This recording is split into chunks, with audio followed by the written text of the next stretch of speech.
Buku yang sangat menarik. Ceritanya bagus sekali.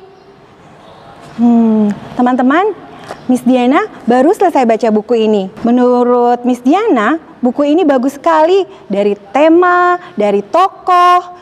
Nah, teman-teman, cerita yang menarik ternyata bukan hanya ditentukan oleh tema dan tokoh, tetapi banyak unsur-unsur intrinsik lainnya yang dapat mendukung bagus tidaknya cerita tersebut.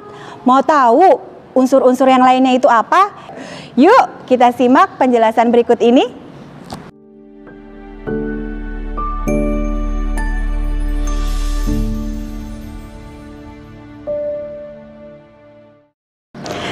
Assalamualaikum warahmatullahi wabarakatuh, Grade 6. How are you today? I hope you are fine. Berjumpa kembali dengan Miss Diana dalam pembelajaran Bahasa Indonesia.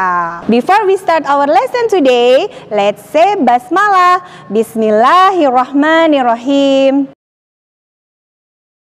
Oke, Grade 6, di awal video tadi kalian sudah menyaksikan Miss Diana sedang membaca buku.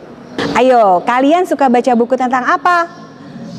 Good, teruskan kebiasaan membaca bukunya ya.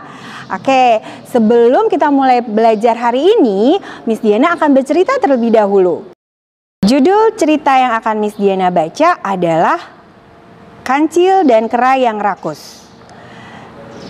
Di tepi sebuah hutan, hiduplah seekor kera dan seekor kancil. Pada suatu hari, kera mengajak kancil menanam pohon pisang. Kancil, mari kita menanam pohon pisang, ajak kera. Ayo, kau di ujung kanan dan aku di ujung kiri, jawab kancil. Selang beberapa waktu, setiap hari kancil menyiram pohon pisangnya.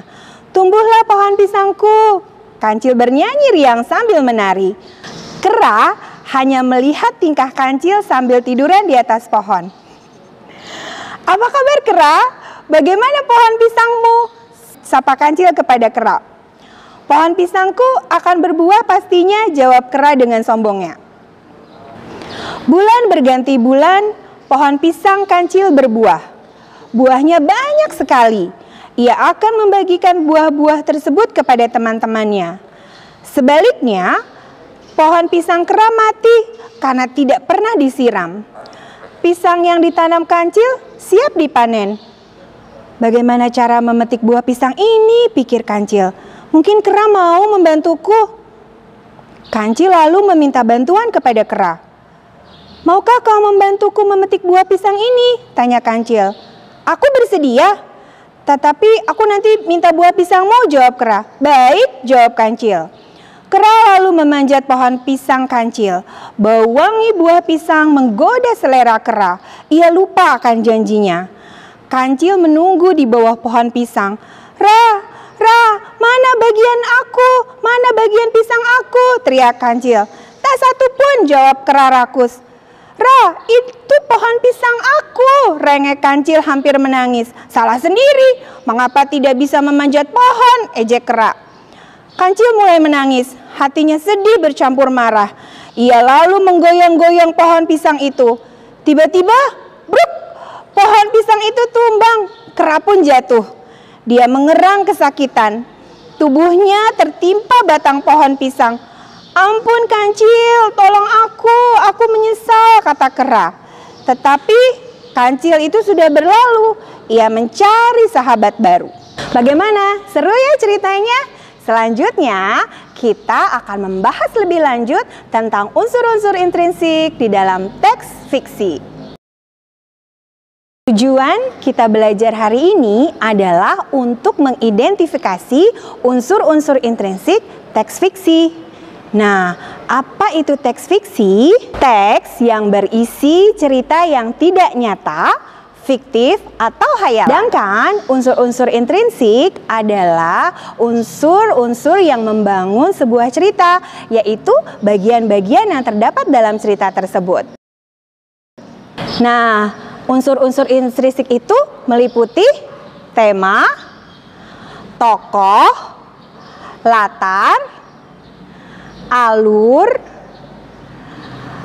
amanat, sudut pandang. Oke, grade 6, kita akan mulai bahas satu persatu unsur-unsur instrik tersebut ya. Yang pertama adalah tema. Tema adalah sesuatu yang menjadi pokok permasalahan dalam cerita. Tema bisa berupa tentang kesehatan, pendidikan, dan pahlawan. Unsur intrinsik yang kedua adalah tokoh. Tokoh adalah orang yang berperan dalam cerita. Tokoh itu bisa berwujud manusia, hewan, atau benda-benda lainnya. Tokoh berdasarkan sifatnya dibagi menjadi 3. Ada tokoh protagonis, tokoh yang berwatak baik, seperti dermawan, baik hati, jujur. Kemudian ada tokoh antagonis, tokoh yang berwatak tidak baik, seperti sombong, pembohong, dan kikir. Sedangkan tokoh yang ketiga ada yang disebut tritagonis, yaitu tokoh penengah. Untuk tokoh bisa dibagi juga berdasarkan peranannya menjadi 2, yaitu tokoh utama dan tokoh pendukung. Unsur intrinsik yang ketiga adalah latar. Apa itu latar? Latar adalah keterangan tempat, waktu, dan juga suasana terjadinya peristiwa di dalam suatu cerita. Latar terbagi menjadi 3. Latar tempat, bisa di sekolah, di rumah, ataupun di hutan. Yang kedua, latar waktu, bisa terjadi di pagi hari, siang hari, atau malam hari. Dan yang ketiga, latar suasana, ramai, sedih, atau bahagiakah di dalam cerita tersebut. Unsur intrinsik yang keempat adalah alur. Alur adalah rangkaian peristiwa yang terjadi dalam cerita. Alur terbagi menjadi 3, alur maju, alur mundur, dan alur gabungan. Alur maju adalah rangkaian peristiwa yang terjadi berdasarkan urutan waktu. Sedangkan alur mundur adalah rangkaian peristiwa yang terjadi tidak berdasarkan urutan waktu. Untuk alur gabungan, yaitu alur maju dan mundur. Unsur intrinsik yang selanjutnya adalah sudut pandang. Sudut pandang adalah cara pengarang dalam menyampaikan sebuah cerita. Sudut pandang terbagi menjadi 2. Sudut pandang orang pertama, pengarang terlibat dalam cerita tersebut, biasanya subjeknya adalah aku.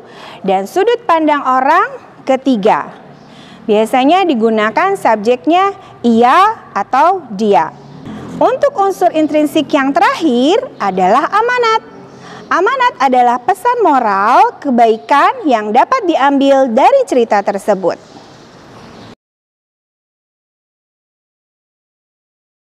Kalian masih ingat tentang cerita yang Miss Diana ceritakan di awal video tadi? Oke, good. Kalau kalian masih ingat, kita akan bahas satu persatu ya tentang unsur-unsur intrinsik cerita tersebut. Dimulai dari tema. Menurut kalian, tema apa yang terdapat dalam cerita tersebut? Di cerita tersebut ada seekor kancil dan kera yang bersahabat. Mereka membuat kesepakatan untuk menanam pohon pisang. Kira-kira tema yang cocok apa ya untuk cerita tersebut? Oke, bagus sekali grade 6. Temanya adalah tentang persahabatan. Oke, unsur intrinsik yang kedua adalah tentang tokoh. Apa saja tokoh yang terdapat dalam cerita tersebut? Yes, ada tokohnya, ada kancil, betul, ada kera. Nah, kalau kalian ingat di cerita tersebut, kancil memiliki sifat apa? Ya, betul sekali, dia rajin ya, karena kancil rajin menyiram pohon pisangnya.